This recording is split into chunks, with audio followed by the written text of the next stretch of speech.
Hello there. It's James Arnold Taylor here, the voice of Obi-Wan Kenobi, and 10K heroes. The force is strong there. Yes, indeed. A pill rather than a poke. I think the force is very strong. It's getting stronger and stronger as all of you come and join us. 10kheroes.com. You don't want to miss this. This is the website. This is the time you are looking for. May the force be with you, always. We wanted to talk to you. Obviously, Clone Wars is the common theme here, and Christina as well, because I know that you guys have worked on some animation with Butch Hartman. I know that you're currently working, I think, with Angel Studio. Is that correct? Is this something that you guys can talk about? Yeah, it totally is. It's called Gabriel and the Guardians, and all four of us are lucky enough to be in it. In fact, my lovely wife, Allison, got to cast everybody in that, so that was pretty cool. But Gabriel and the Guardians is a really cool adventure based on Old Testament stories, but with new characters and new storylines. And Johnny Young Bosch and Christina V also join us on the cast. Nice. But Matt is the big hero once again, typecast again. Truly, you can't get away from it, not even when he's off camera. No, and then I play the villains kind of, and then Vanessa, you're a little of both as well. I think we both play. I think I'm a mom, a queen. I'm some cold-hearted mom, and I mean, if I'm even allowed to say what the roles are, because that has not been released yet. But okay, well, no, I think it's okay. And then Christina is amazing at what are you, Christina? You're a I'm like I'm trying to remember the term that they use, but I am Is it a cherub? Yeah, I was gonna say it's like right? a cherub, flying, like lion cub cherub. ooh, okay. So I growl and meow a lot and fly. That's an amazing visual. Thank you for that. I'll have to find a picture that I can share so that we can share, because there's a specific term that they use. I'll find one.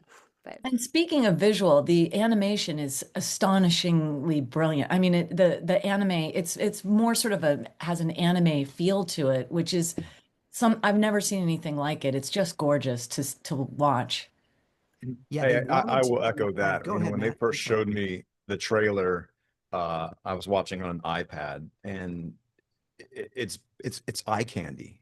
Yeah, it's really beautiful to Yeah. just look at. So, if we can add to that, then They wanted it to have an anime feel. Jason Moody, the creator of it, was inspired by anime.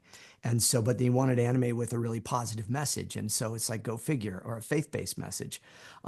And that would get folks that are interested into anime interested in this story. And I think he's really accomplished that. The following has already become really huge there on the Angel app, and people are excited. We released one episode already, and they're waiting for more to come. And we're in the midst of season 1 right now. So yeah, it's exciting stuff. That is brilliant. I didn't realize that it actually already is out, and people can find it under Angel Studios. Yeah, you can see it for free at Angel. If you go to the Angel Studios app and you just sign up, all you got to do is give your email and your name. You can then watch the first episode for free. You guys, how did it come to be that? Stop! Yeah. Christina, I want to shout you out. You're a returning hero. You were with us last year. You were amazing, and you're so generous with your time. So I wanted to shout out and appreciate you for that. No, thank you so much for having me back. I'm really happy to be part of this and to help with the cause. So thank you for having me. It's so awesome. Well, I think what's really interesting about the sort of the faith-based space right now. Well, one, it's really vibrant. There's a lot going on in that space. It's a meaningful space. I'm wondering, just as cast members, is a faith-based project particularly attractive to you? I mean, we're all on a spiritual journey together, and I wasn't kidding when I said we're fighting a battle of light and darkness. We really are fighting against this terrible disease. I'd love to hear a little bit about your faith-based approach and how that informs your career. I'll jump in. Matt's always been an inspiration to me because he's always been so honest and open about his faith. What I love about it, he just makes it just a plain, simple part of his life. It's like, yeah, I'm a Christian and I'm an actor and I'm a Jedi. And, he has that on his socials. And that was always very inspiring to me. And I've always tried to be very open about my faith as well. And I think that now the world is kind of accepting, we're getting to a place of acceptance of more of these types of things. Plus, because the quality is being raised. You know, I just was in a film with Vanessa called The King of Kings that has come out, another Angel Studios one. And then Christina and I work on a show called The Garden with Butch Hartman, as you were mentioning before. And it is more acceptable because I think, again, the bar has been raised. You've got some really quality talent making this stuff now, and then also really showing just that the storylines can be as compelling as any other storylines, and superheroes and all of that can have faith. And I think it's really important. And I'm very proud of the work that we get to do in that too. So it's exciting for me. That's awesome. I mean, actually, if you were to read the Bible from beginning to end, let's face it, it's better than any soap opera you've ever seen. I mean, truly. For me, I always feel like when there's something that I can be a part of that is biblically based or faith driven, to me it feels more real. Not to minimize the things that we do outside of faith-based projects, but they're fun. We earn money, you know, we feel like we're doing something. But I kind of feel when I'm doing something that is faith-based and has a message, you know, that we are doing something a little bigger. It's bigger Yep. than life. You know what I'm saying? You know, Absolutely. it could have eternal implications, truthfully, in some ways in some people. So I always feel like there's an extra layer to that. And so it's always fun and exciting. And up until this point, James sort of mentioned they are becoming a little bit more mainstream now, but you know, over the last 20 years, it's a pretty niche thing, in my opinion. So to be a part of it was always special Right. and remains special. We are actually going to be interviewing the cast and crew of Adventures in Odyssey Oh. as well. So when you stop and think about how long that has been moving and being screened and being available to, you know, through what Dr. Dobson did, you know, back in Focus on the Family back, and I believe it was 87 when it started. Yeah, It was, and the inspiration of that, it's just that just kept chugging the train that would never stop. Thank God, it was amazing, literally. And so I agree with you, Maddie. It's like all of a sudden it's a little bit more. I think the quality. I mean, I go back to Davy and Goliath. You know, yeah, me too. Me too. so, you know, but I think that there is more and more people. I noticed there was a interview that Butch did on Instagram the other day where Yeah. somebody came up to him and it was interviewing him. Spontaneity was amazing, and it was heartfelt and very sweet. And I know that Butch is a huge driving force in getting the Bible out and faith-based projects out. Yeah, How he have just you wrote guys? a book too on that, on Christian creativity. He's got a book out that is doing that. I'm his agent on that, so I have to mention those. Oh, I love He has to tithe you 10%. That's right. That's right. I love that. There's quotes and there's quotes from Jat in there. Oh, yeah. I just want to say that, you know, in terms of faith-based projects, but also, you know, this cause in particular, I've had a number of health problems throughout my life that have been very difficult to solve, that, you know, were not an easy answer, where there was not like, oh, here's the diagnosis and there it is. So it took years of searching. James knows about this, that I have a permanent spinal injury that most people would have no idea at this point that I have. But I was in a wheelchair for a year and a half. I couldn't use my hands for about a year. I literally had to cut all my hair off. I couldn't comb it. I couldn't brush my own teeth. It was awful. You know, they were basically just told me that there was like nothing to be done. And, but it was my faith in, you know, in the universe, in God, in myself, in that there is an answer to this. If I can just work hard enough and to keep that faith that there is a journey here and that I will find it. And so, you know, being part of this and, you know, that, you know, it is just that tiny incremental building of towards this goal. And it is possible. And that is so much of how I've built my career, how much I've rebuilt my body, rebuilt my life. It does happen in these small increments because one person cares and one more person cares, and you just push that much harder, and then suddenly you have something like this, and then suddenly you have the cure, suddenly you have a huge change that affects so many people and in a profound way. And so again, I just wanted to say thank you for allowing me to be part of it. It's something that's very personal to me as well, and that yes, in my work, anytime I have a chance to bring that into my work, or to be part of something like this, it is really meaningful to me. So thank you for sharing. Testimonies are Yeah. everything and powerful, and you may have just hit a few people, right in their heart. And yeah, and again, testimonies are nothing but our experiences. So embracing good, bad, and in between, even past, current, future, that is life. That is life. I will say that working on Gabriel was such a wonderful experience. Even just the feeling, many of the actors were on Zoom, but I think because it was a faith-based project, there was just an energy among the people involved that I just felt so safe and so loved. And it was very different. And it's not that there are hateful rooms elsewhere, but there was just something magical about that. And my journey has been long, and I am sober 36 years now, and it's recommended that you be quick to see where religious people are right. So I went to Zen monasteries, I studied with shaman, I did all sorts of things, and I had sort of an unpleasant experience with the church as a child, which always made that the C word, Christianity, like I can't, what human beings do is exactly why God helps us.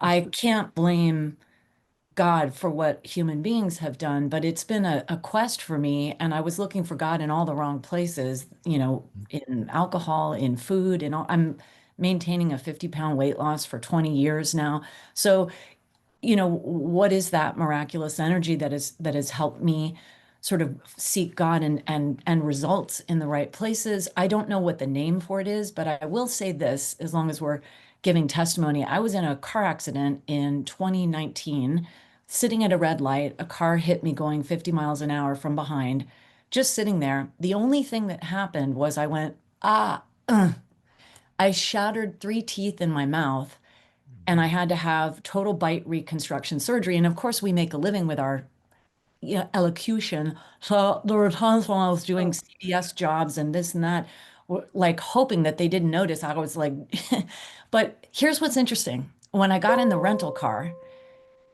K-Love was playing, which is Christian radio. And I laughed and I said, I have been listening to that every day ever since. It's in my house 24 hours a day. So whether I'm uncomfortable calling that anything, I will say this, that has healed me in every way.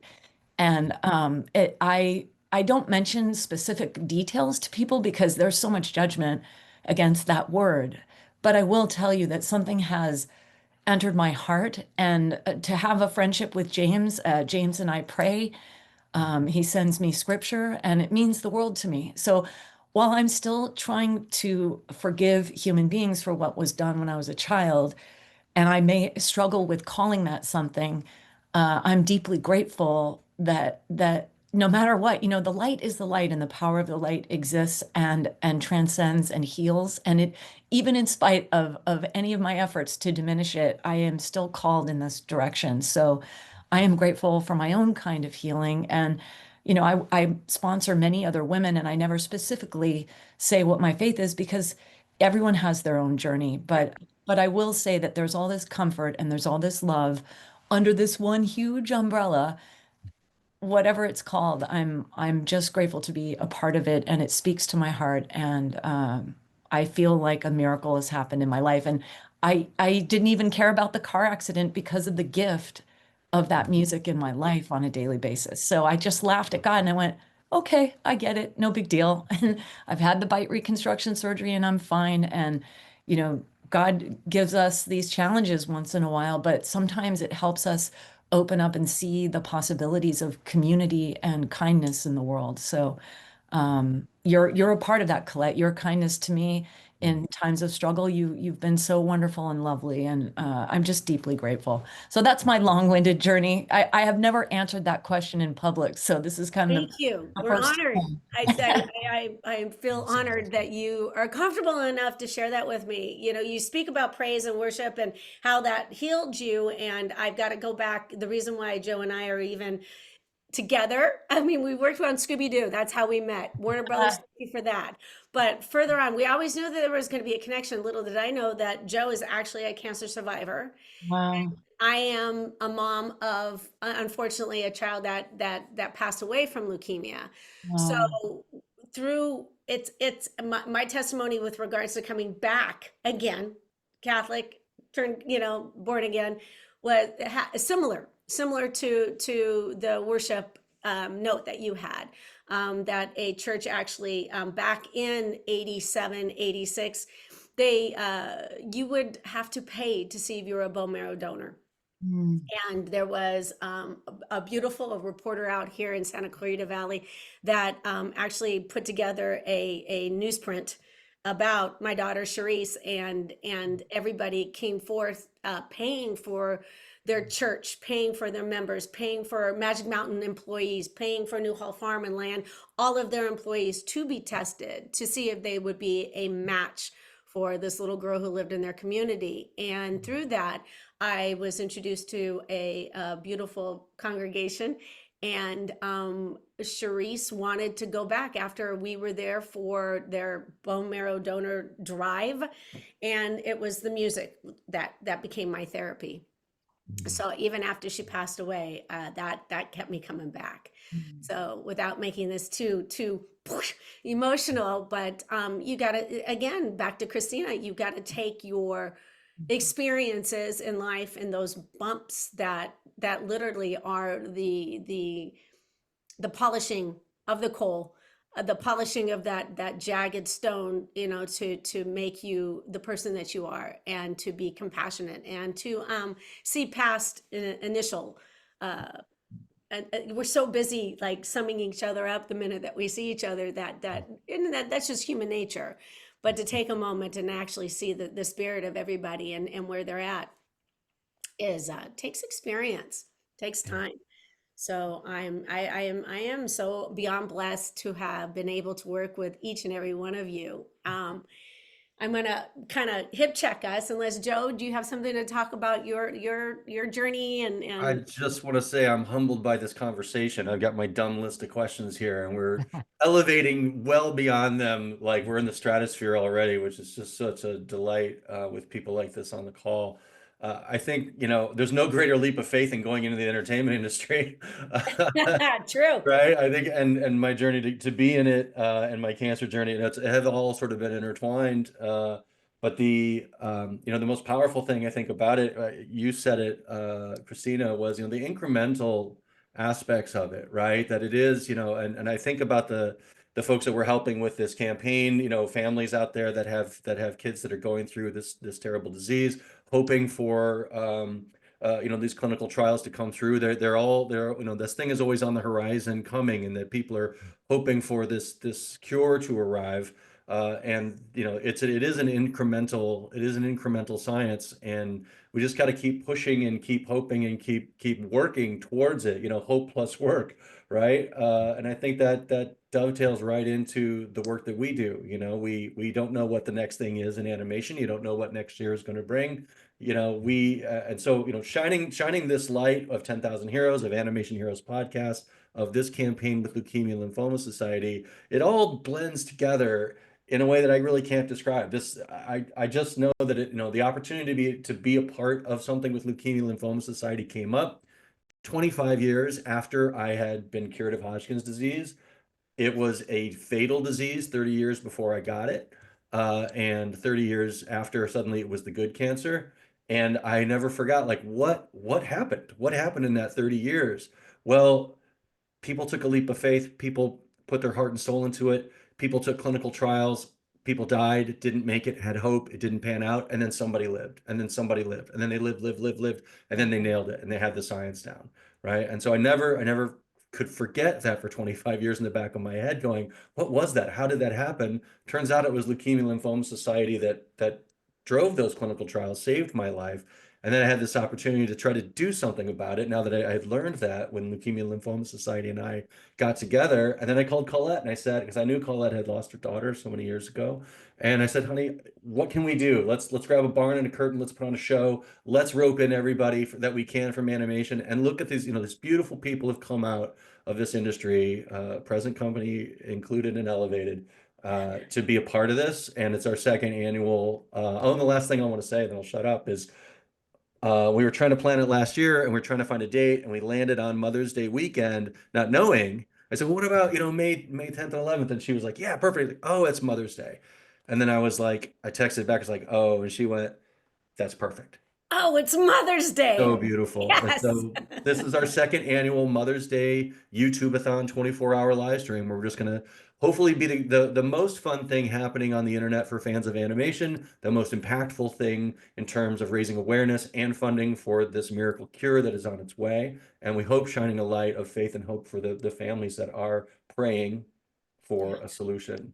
Hey, I'm Matt Lanter. You might know me as Anakin Skywalker from Star Wars: The Clone Wars. Head over to 10kheroes.com. Learn more about this. Donate, and let's take care of these kids. I am in awe of what you're all doing, but I'm also, I love the fact that the 10,000 heroes, because it puts it in a way that people can understand. If this many people give this much, how Wow. easy Right? that comes together into something so much bigger than any of us could accomplish on our own.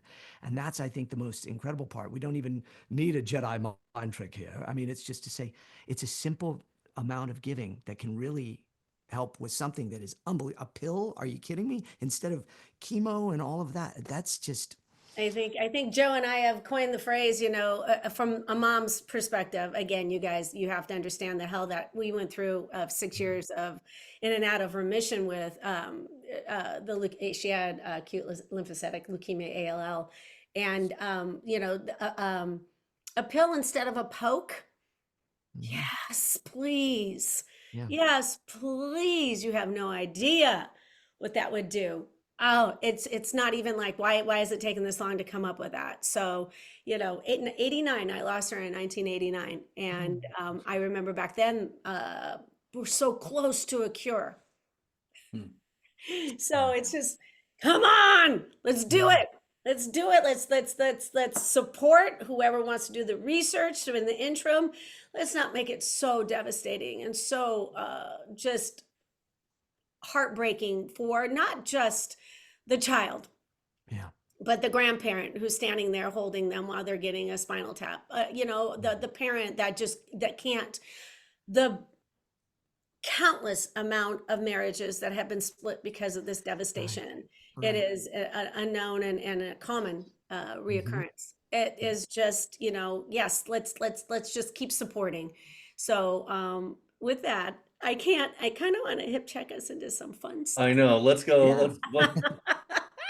Let's talk about, I do want to say, or I do want to ask, I know that cons have blown up. One of the reasons why we're doing this Zoom is because you guys are all over the country, if not the world, right? Are you finding that when in meeting all these thousands of people, are any of them coming to you and just thanking you for your contributions in faith-based animation or I want to hear all about Clone Wars. I want to hear about what Christina's doing. I want to hear all the neat stuff. So let's talk fun. Yeah. Anybody want to jump in? I'll always go first if you need time to think, but if anybody has anything, go ahead. You go first. I have a quick story. I met a woman at a con who said that she was diagnosed with cancer, and throughout her chemo, she started with the first season of Rebels, and by season 4, she beat cancer. Yeah. Yes. And so that I hold that in my heart as like, I'm not saying Rebels cures cancer, but I am saying that the power of story and people doing the right thing and coming together with chosen family, that it makes a difference in people's lives. And it meant the world that she was that vulnerable to share that with me. But that just popped in my mind. That is the stories. Those are the stories I was hoping that you would come up with. I am in awe of transformation of when you are at your lowest, to have something that you depend on to just give you that oomph, to fill your soul, to make you fight and stay, positive, because we know that that's huge. We have a saying, that runs through the halls of animation studios constantly, which is, "Well, we're not curing cancer." I always push back on that. Funny.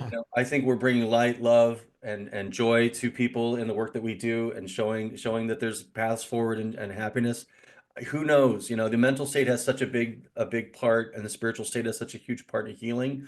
I've got a bunch of stories that I won't go into, but every one of them ends with, you know, some version of what Vanessa said. Animation was part of the journey. It was a way of keeping, literally a story of when we were making our Scooby movies, a little girl who I hope to have on the live podcast. She's in her 20s now, but she came through as a Make-A-Wish kid, and her mom said, if she had a Scooby movie on, the nurses weren't allowed to poke her and prod her. It was her island of Ah, safety. Yeah. And she came in and she lived. She's glorious. So it was this fantastic, but it always stuck with me. I mean, talk about not a dry eye in the house of all these, veteran, bitter old animation people going, "Oh my God, I'm not crying, you're crying." Yeah. But I'm a big believer that this work is shining light and love into people's lives, and the voice. Let's go to voices, man, because sound. We're understanding now. Sound is so healing. yes. Sound is powerful. It's maybe the most powerful sense, and particularly for mental state and for spiritual states. And so there's a lot about vibrations, everybody. And you guys are the masters of vibration. I mean, that's what is really happening. I'd love to hear how your personal experience of channeling creativity through your instrument, like what is that experience like as a voice actor? You want- I'll go Well, if you go for I, it, you Matt. know, I just, Joe, can I just touch back very quickly on what we were just talking about? Because I think that was so important about what some of these shows do for healing. And, Colette, you mentioned the Comic Cons, and, James and I, from Clone Wars, we hear some pretty wild stories. I've heard everything from, the father and son didn't bond over anything except the Clone Wars, and the son committed suicide. And but that was the one thing that that father retains with his son. I've heard military guys. I had a guy say that he was a part of a group that actually went and physically fought um, um, overseas groups that were sex trafficking, and literally had scars on his face because he had gotten in a knife fight with some sex traffickers, and they had gone in to try to save these children. Um, and like kind of the Clone Wars was the thing that really calms his mind at night and allows him to sleep. And as we know, like sleep and just mental quietness is everything for healing. Kids and the stories can go on, but I just wanted to add my quick 2 cents. That it's everything from, oh, I grew up with this show and this is my childhood. And I fully understand that. When I was a kid, I had those shows too that defined my childhood. For me, it was X-Men, and it was Batman, the animated series, and it was Ninja Hanna-Barbera. Turtles, and things like, what's that, Colette? Hanna-Barbera. Yeah, yeah. For me. And yeah, and so I understand that, but then you have these deeper stories that are stories of actual like human connection and healing and just the ability to carry on to the next day. And I just wanted to touch on that just quickly again, because it's not even so much about our voices. It's just what this means to people in a larger sense. No, I'm sure you went into acting and acting. I can remember when we all first met. Honestly, again, Maddie, I think you were 12. But I swear, I don't know that you realize the extent of which you reach people, and Absolutely. your professionalism and I don't want to say professionalism, it's more of you're wanting to be so, I know each one of you are a perfectionist in your own ways. Oh my gosh, do I know it? Because I'm the one that's calming you down before you go in. And I'm not pointing at you, Christina. But but I know how much each of your performances, because that is part of my job. I get to meet you where you're most vulnerable so that I get to hold you up and support you so that you feel you can do the unimaginable. And you do. And it comes through and it feeds the souls of everybody who gets to watch you. And you, I remember one of the questions Joe and I loved before was, how is it that, how do you receive, or how do you like it or not like it, maybe love it, the fact that you are heard around the world, but you aren't usually, like, by sight known as that person, unless, you know, the cons are now making that more accessible to everybody to see who you are and when your faces. But there's been a time where that could go. I remember with Tom Kenny saying that he can still go into a grocery store, Yeah. you know, even at the height of SpongeBob, you know. Does that comfort? Does that kind of irk you? How do you feel about that? I love it. I think it's great. That's sort of the ideal. I just feel like it'd be a nightmare to have people just like, I feel bad for on-camera actors that they can't even go get a cup of coffee or something without having somebody in their face. I just feel like it's sort of the ideal that we get to make people happy and still go to the grocery store in our PJs, and that's going to be okay. So Right? I Well, love it personally. on those rare occasions, they're less rare now, they're more common, but when they do, it isn't the same as, say, something that Matt may have had to deal with throughout Right. his career as being on camera, is then they hear your voice, or they recognize you because they saw you on a news clip or something, and then they go, are you? And then they go into that. They're transported to their childhood. So it's less about, you know, you running into Brad Pitt and you're like, well, I watched all your movies. It's like, I'm literally talking to the guy that would have got away with it if it wasn't for those meddling kids. You know, that's pretty great. So, you know, that part is the amazing part. And just to kind of what everybody else has been saying, there literally are hundreds and hundreds of these stories from Comic-Cons. Everything from, you know, people coming up and saying, you know, I lost my husband to cancer, but we watched Clone Wars as he passed away, you know, to my son is cancer free, and we had Clone Wars on every time. And similarly to then Joe, of like, that was their safe time. That is a huge one we hear a lot too. Is like, they know everything's gonna be okay while I'm watching this because I got that right now. But also I just think about, you know, for me, I'm kind of an enigma in that I always wanted to be a voice actor. I think Christine is probably a little more like this as well, right? Where, because Vanessa and Matt have had very successful on-camera careers as Yeah. well, but I wanted to be a voice actor. And ever since I was a little kid, I was a latchkey kid, and I grew up watching Hanna-Barbera and Warner Brothers cartoons. And so I knew I wanted to do this. So the power of the voice. So I created a one-man stage show that I've been blessed to take all over the world. And I can't tell you the stories where people come up and they go like, their kids have autism or something, and the dad will go, "Thank you for your show. Thanks for doing those voices." My son went, "That's how I feel." And he's like, "I could connect with my son for the first time because of the voices that you were doing." So we forget the power of becoming something else through just I've got, my microphone is up here, so I'm pointing up to the microphone. That is an amazing, amazing gift. And my entire career has been kind of a secular career, 30 plus years in showbiz in Hollywood. And I'm always going to God, God, why? I want to do Christian stuff. And he's like, not yet, not yet, not yet. Right. Because he's like, I'm using you here because then you're going to see that what you did actually blessed a lot of people in ways that you couldn't have if you were just over in this corner talking Mm. to a small Oh, group that's of so people. good, James. So That good. is, that's powerful what you're just saying, because you don't want to end up being just, Yeah. especially with a voiceover talent. And all of you have so many voices in your heads that it would be a shame if you were, you know, just stuck in that area. Yeah. So yeah, it's I very, had, I had an interesting thing happen just this past weekend in Atlanta that I want to share because it hits on, Joe, your question about sound and the voice. Mhm.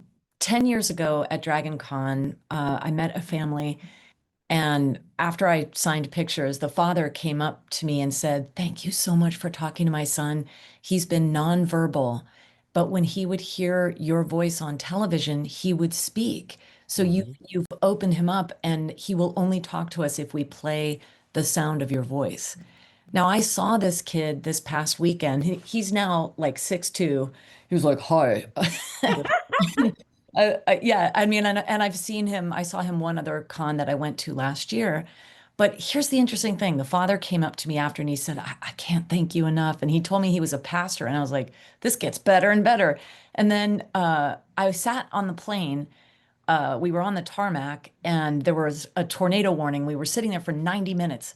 And the guy sitting next to me turns to me and says, "Oh, what is it that you do?" And I said, "Oh, well, I read English out loud and I get paid for it. It's a crime, or I'm so blessed beyond belief. It's crazy." And he said, "Oh, you mean like cartoons?" Turns out he knew the cartoons, but I told him about this child and I said, "It means the world to me that I'm now friends with this family and that there's something that," and he said, "Well, I have an app called Make Music Count that's all about the mathematics of sound and music." And he said, "We're using it in schools to help neurodivergent kids or kids on the spectrum learn math, and that it's through music that these kids are able to learn math, and that there is an actual mathematical, scientific uh, study of the sound of the voice on kids who are nonverbal or differently abled or whatever, that this is actually a proven thing, and that he's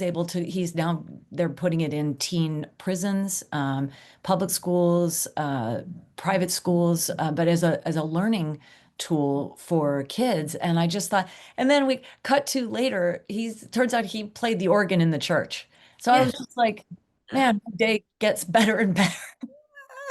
Our faith gets So us. anyway, Yeah. interesting. Yeah. What, James? Our faith definitely gets us through, and there's always a through line. I think that was really cool of you to all kind of make this a special little panel where we're able to freely kind of talk about how faith has helped create, our careers, but our time together, and also help tell story and push story together, but also the common link that it's okay to have faith beyond us. And it's okay to believe that we can get healed. It's okay that there are things that are going to change the world, like a pill versus a poke. That is real. We get to accept that. We get to talk about that freely and openly here now. I think that's the beautiful part of it. Hi everyone, this is Christina Olivia, and I was with Charlene and Victor and Valentino with Collette, so I have to do that one today. I just wanted to say, this Mother's Day, Saturday 5:10 and Sunday 5:11, they're hosting 24 hours, and if you go to, I'm so sorry, I'm going to mess up the website, it's 10kheroes.com, correct? It's fantastic. Go there, and again, James Arnett Taylor is going to match your donation. Colette and I were talking about, what would this conversation be about? Would we want to center it around this? And it really was, there's Clone Wars here, there's light versus Oh dark my there, gosh. there's, it's the perfect one-to-one, right? And there's a reason I think so many I think neurodivergent folks are big Star Wars fans as well. I mean, it's a very clear distinction, right, between light and dark. Like, that's one of the things that connects with the neurodivergent community. I think we're talking about vibrations and the voice and the sound. These things come together in the art and medium of animation in such a powerful way. Visually, yes, it's stunning and attractive. But the auditory impact of a great mix, of a great voice cast, of a great orchestration of characters in meaningful stories just connects to us in ways that it physically change our bodies. It physically changes our nervous system, calms us down, gives us hope. All of these things are more and more, coming to light in scientific research. I sometimes feel like we're cavemen with not rock, knocking rocks together. Yeah. We're just starting to figure out that this stuff is real, and we're just starting to figure out that that life is a spiritual experience. There's 2,000 years plus 5,000 years with some spiritual practices, right, pointing to something behind this something. And as we do this creative work, I'm often humbled by this idea that I'm being lived by something beyond myself, and my best work comes when I'm out of the way, and it's just kind of coming through. I think most creative people can kind of connect with that. I love, James, what you were saying. It's making this okay to talk about. Why is this hard to talk about? Like, and James, you were calling Matt out earlier, saying he lives out there. He lives his life out there with, really, really clear that this is who I am. It's part of me. And I'll wrap this word vomit up with, love, right? We mentioned love, and love is, if you boil it all down, that becomes that ultimate vibration. I think it comes through in the work that we do. And when Collette and I started doing 10,000 Heroes, we said what we really want to do is capture the lightning in the bottle in the room when voice actors and directors and producers come together, because what we're doing is we're loving with each other. We're just creating an era of love where we creatively explore, have fun with each other. And then the other joke was, and what if instead of getting to work, we just kept goofing around? Because you come in the Oh booth, my you start, gosh, right? that What if is we didn't have to get to work? What if we just kept? What we do though? as I don't part of think my it ever worked, my did it? my yes, I love the fact you said orchestrated. I always feel like a conductor when I am so lucky enough, as I have been over the decades that I've done this, to be the conductor of an orchestration of voices of talent in the room, to go from the beginning of a script to the end with each and every one of you in the booth together via Zoom. I don't care, but together instead of one-on-one. And at the end, at the last line, Finn, I'm like, and I get to storyboard it as they're giving it to me, and they're feeding off of each other and the support that they give each other. And it is so beautiful. You don't even think of it as work, but it is. I'm not discounting, because you guys put a lot into your profession, your beautiful instruments, your voices. But yes, it is all about support, love, and respect. A lot of respect. Well, should we? We can do a couple voices for you. I mean, Yes. we've got Obi-Wan Kenobi, of course. Yes, Jedi Master Plo Koon. Well, wait a second, Doc. Sometimes if Michael J. Fox isn't able to do his voice, whoa, this is heavy, Doc. I'll come in and do it. Great Scott, Marty. That's right. I'll also do Christopher Lloyd if he's not able.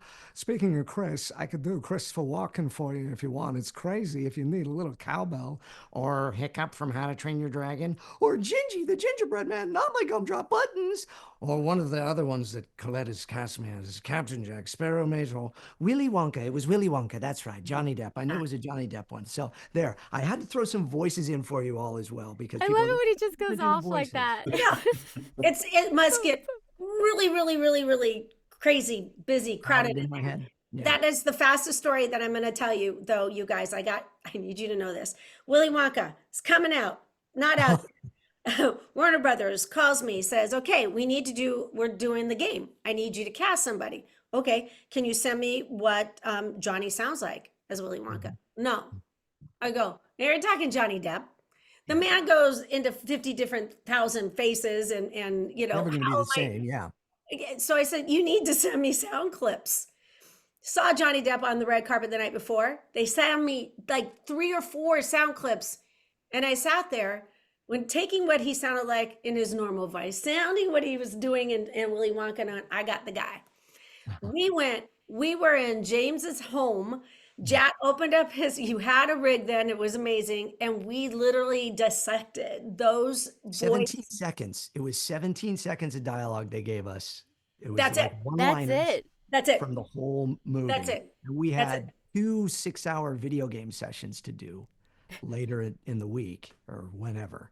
The beautiful thing, they didn't even know that they did this, but you could tell when he was talking to the parent, you could tell when he was talking to the child, you could hear his irritation, you could hear his deep. We did. We dissected. Yes. So when that night. So that. Do you hear how he talks to the kids when they're not annoying him? Yeah. Do you hear? So we took that. We did the bazillion lines for the game, and we when the movie was released, we huzzahed each other because Mr. James Arnold Taylor. Oh, no. We got it right. Yeah. Boom. That was pretty, and Johnny Depp asked for my cell number, right? Because he wanted to call me in case he wanted to coach, much to Allison, my wife, and he never called. But from the island that he was on. He was making pirates. Yeah. So that's Greg, a story. This is what we would hope, this podcast, Animation Heroes podcast, it would be about, is actually demystifying the process a little bit, showing, folks who love animation, who maybe want to become part of this industry or become voice actors, to understand that it is work, and to see the process that goes behind it, I think what's most exciting to me about this is it's showing the kind of people who are in animation. I think there's people that could be watching this going, these are my people. Oh, you know what? Speaking to that point, because remember when we were told the other day, there's such a familiarity that I have with you all that I don't really intro you doing or the voices that you do. So if we could get a little, I mean, Jack just did a perfect rendition of that. But Vanessa, if you could give us a little sample of, where we would know you, because the people that are watching, that's why they're watching about you, not Jill and I. Oh, Badly. well, I play Hera Syndulla in Star Wars Rebels, and she sounds like, we have hope, hope that things will get better, and they will. That's Hera. And then I played Wonder Woman, Black Canary, Black Widow, Poison Ivy, Mary Jane, and Spectacular Spider-Man. In the world of video games, I'm Shiva. She sounds like, for the Shokan. She's a strong one. But Olga Gerlakovich and Dr. Strangelove in the Metal Gear Solid franchise. I grew up on the battlefield. Conflict and victory were my parents. That's Olga. Dr. Strangelove. I can't remember a single line she says. But yeah, so you'll hear various versions of me, and I think I played Dennis the Menace in something for Jamie a long, long time ago. But he's kind of more of a little boy's voice like this. I don't have a line for him either. But Hey, you could use any of our lines, pokes, pills instead of pokes. there you go. Pills instead of pokes. Yeah. Let me try again. Pills instead of pokes. Yeah, that works. And look at, I'm lipping it like I'm in the booth with you. That's awful. Christina? Hi. Let's see. I think probably my biggest video game credit would be Annie and Amumu from League of Legends. So, Annie, you smell like burning. And, Amumu's like really sad about everything, and he's let me give you a hug. Come play with me. Yeah, he's just kind of, like weird. They didn't really know if he was going to be like a good character, but like all the like people that felt really misunderstood in life, like totally like just loved him. So I did Poison Ivy for DC Superhero Girls, and also Jessica Cruz for DC Superhero Girls in 2 different versions of DC Superhero Girls. So in brightest day, in blackest night, no evil shall escape my sight. A Green Lantern there. I was the first voice of Jessica Cruz, actually, which was a huge character, and it was a really big deal, and which Collette actually cast me in. And I didn't even know what a big deal it was until it happened. And I was just like still really new to the animation world. And I was like panicking, and everyone was so kind to me. Collette just like held me and was like, you belong here. You belong in the room. It's okay. And I was like, and God bless Kevin Michael Richardson in the corner. He's like, come sit by me. And I'm like in this room with all these like amazing people. And I'm like standing in the corner, like awkwardly, like, oh God. And he's just amazing. He was so sweet. And so that was a big deal. Getting to play Poison Ivy was a huge deal. I had no idea I got to share that with you, Vanessa. I played like the teenage version, which was, more like, how curious. But then she also had like a weird, like they wanted like kind of an Ali Sheedy thing with her, like I prefer being inside, like kind of thing. But then she had like Christina her does poison awkward side. really well. I do comedic and yeah, anxiety and that kind of thing. Do a lot of creatures, so a lot of babies. I do so many babies, lots of babies. Carlitos Casagrande, the baby Bud from Primos, baby Bottle from the Cuphead show. So I just.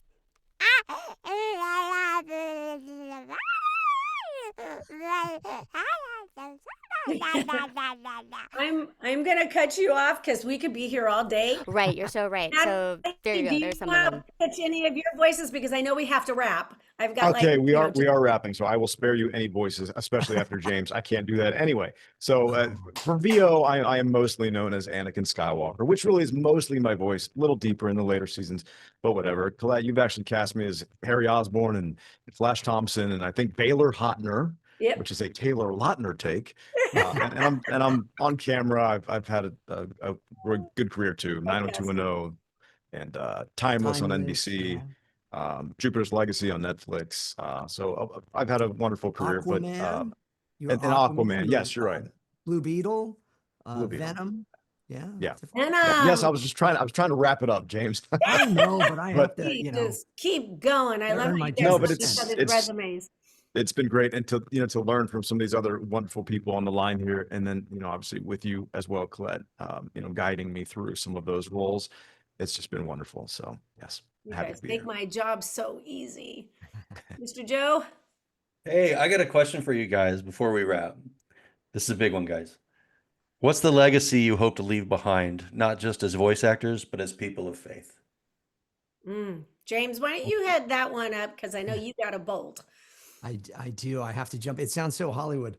I have to jump over into my studio and do a voiceover session. I can't say what it's for, but I can't wait till I can because it would be very pertinent to this conversation. But anyways, Ah, the thing is as a Christian, as somebody that is really just trying to be light where I can, I want to be salt and light to the world. And I hope that people would go, that guy, he did all the voices and stuff, but he was really cool and he was very open about who he was and what he was behind the curtain and behind the microphone. And that was special. I would hope to just be a little salt and a little light, and maybe a little pepper in there too, just to make it a little spicy. But I'm just blessed to be here, and I'm so grateful to be. The folks that you got me on the panel with here are some of my favorite people in the world, and I love them all dearly. So thank you very much. I think you have attained your legacy, my friend. I don't know. Vanessa, same question. I know Same that. question. I would just say that as I spoke about my own journey and finding my own voice, I would hope to let each and every person that I come across and touch, either through the sound of my voice or meeting them in person, to let them know that they matter. And for any young girls out there who are hurting the wrong person themselves, that they would seek to empower themselves and come together in community with others and really just lift up their own power. Someone said, which sounds sort of spiteful, but success is the best revenge. Sometimes just being comfortable in one's own skin is the greatest success of all. So I hope to facilitate that for any and all people that I come in contact with, not just little girls. So I hope for healing and that everyone knows that they matter. Yes, brilliant. Miss Christina? I think a huge part of my personal journey, which we didn't really talk about in here yet, is and the legacy that I hope to leave is not only as a female but as a person of color, being bilingual. My father's 65% Indigenous Peruvian. My grandmother was full-blooded Indigenous Peruvian, and getting to honor the amount of Hispanic or Latina roles that I get to play has been just a big deal in my career, and the community has just getting to hear from so many people that are Hispanic reaching out and being like, it was so awesome to hear Teresa and Barbie actually speak Spanish. Thank you. Like having that be meaningful has been a really, really big deal for me. And then also being a neurodivergent person, I have ADHD. My son was actually just diagnosed with autism level 1, the type where you wouldn't really know. He's just, memorizes statistics for fun and, loves anything verbal. So just representation in general. And, that again, no matter how you show up in life and in what form, and that, there's something beautiful that you have to contribute. That maybe in some circumstances someone might see that as a disability or a disadvantage, but really it's so much of what makes us special and our contribution to the world unique. So that's kind of the way in which I'd probably have my faith be part of my journey in my life. Thank you for showing up. Maddie? I think that the question of legacy, it's probably definitely more aimed in a public way. I mean, in a public setting, I would just hope to be a person of integrity. And if people could consider me with a little bit of talent, that would be a really wonderful bonus. On a more personal side, for legacy, I think, I just aim to be a good person and a good father. And so those are really my goals. And if I can get through life and support, and earn a little bit so that I can support my family and make people happy with these voices that I do. Like I don't know. I don't know if I need much more than that. I don't think there's going to be a problem with good and faithful servant handouts. So thank you all very much. It was a pleasure having all of you. Thank you guys so much for joining this cause, for being a part of this podcast. I know this is going to go out and reach thousands, and we hope someday millions of people, inspire them, and drive the clinical trials for solving this terrible, terrible affliction that is affecting so many families. Your hearts and your talent coming and showing up today to be a part of this means the world to Collette and I. So thank you all so very, very much. Truly. Thank you. And then I'll say this, the next 10 people that donate $100, I'll match those for y'all too. Okay. Yeah. Hi, I'm Vanessa Marshall Harrison Dula from Star Wars Rebels. Just want to say go to 10kheroes.com to donate. And if you do, James Arnold Taylor will match it. What? Truly, my heart can't Oh. hold all this love for you guys. Thank you. Oh, that's you guys. This was a face melter. This was fabulous and a heart opener. My face is melted. My heart is opened. Thank you guys. I can't thank you enough. And Thanks James, so sorry much. that I said you'd match all donations. I know. We'll edit it. We'll edit Well, it. you guys I realized $1 million. after I was like, No, don't edit it. Let everybody think that Yeah, he's let's gonna do go. it. Or Yeah. we'll just put a little chyron on there that says first 10. 10. I realized after and I I went, do a lot of just gonna let it go. Comic-Cons. I'm doing very well. I'll just